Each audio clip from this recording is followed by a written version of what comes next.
In this video, we're going to be going over how to optimize your cannon placement in Cannon Blast. Now, this is part 3 of a 6-part series where we're going to be teaching you how to go from a beginner to a master of Cannon Blast.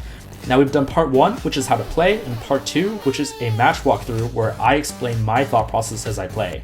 In this video, we're going to be going over optimizing the time you're spending hitting rocks, staying on the edges of the screen so that you don't crash, and aligning your laser with as many rocks as possible so that you can score as high as you possibly can on Cannon Blast. Now, if you like this type of content, please make sure to like, comment, and subscribe so that I know what you want to see next. And I also want to remind you that next week, we're going to be starting a team competition with a total prize pool of $5,000, and to join my team, which is Schrodinger's Cats. And without further ado, on to the video. So the primary goal here is to optimize the hitting time that you have on the rock. And that means basically making sure that you're shooting a bullet at all times, which is easy, just hold the screen down. But the main idea is that you're trying to spend as much time as possible having your bullets hit rocks and not having them go up all the way into the sky. And so this is easy by just making sure that your finger is always tracing the path of a rock.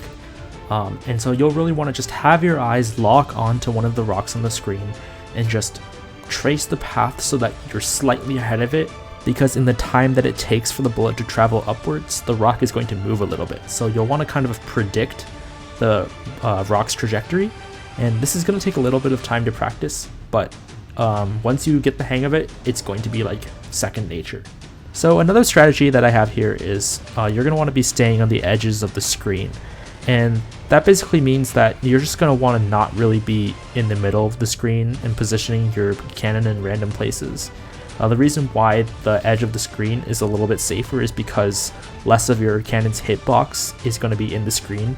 Some of it's going to be off the screen, and so the only way for the rock to hit you is if it's coming from the other side of the screen. That basically increases really heavily the chance of you surviving when a rock is coming towards you, because if a rock is coming towards you, you can just briefly move out of the way and then move back to the corner. Another strategy that many top players use is to shoot the middle of rocks, and this is beneficial because of the way that the rocks split. So there are 3 different types of sizes of rocks, which are small, medium, and large, and when you break one of the larger rocks, it splits into 2 of the smaller ones, and it splits right in the middle, which means that when you hit a rock right in the middle and it breaks, all of your subsequent bullets are going to start in the middle of that split.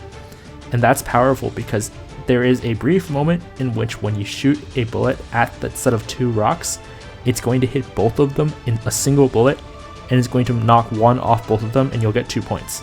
And so you're basically gaining score twice as fast. And that can be the difference between you and your opponent. Just a couple seconds of doing that per game, that's enough to get you, 50 points? And often some of the games are going to be decided by that small of a margin.